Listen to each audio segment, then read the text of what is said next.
Screen కథ శివుని శ్వాస శిలా దేవత అవతారం. సీన్ 1. హిమాలయాల్లో శివుని శ్వాస శిల. ఒకప్పుడు హిమాలయాల లోతుల్లో ఒక శివుని శ్వాసతో ఏర్పడిన శక్తి శిల దాగి ఉంది.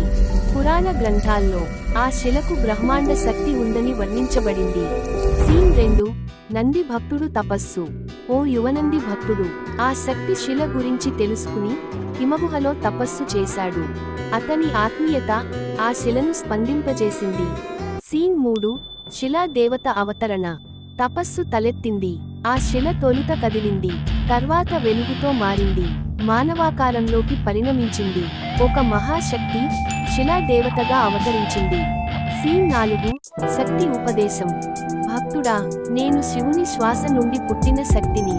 నీ నిష్కల్మష తపస్సుతో నేను మేల్కొన్నాను. సీన్ 5. దేవత ప్రయాణం. ఆ శిలా దేవత గిరుల మధ్య ఆకాశంలోకి లేచింది. వెలుగు స్పర్శతో అడవులు, గ్రామాలు కాంతిమంతమయ్యాయి. ఆమె ఆకాశంలోకి వెళ్లి శివశక్తిని పునరుద్ధరించేందుకు సాగింది.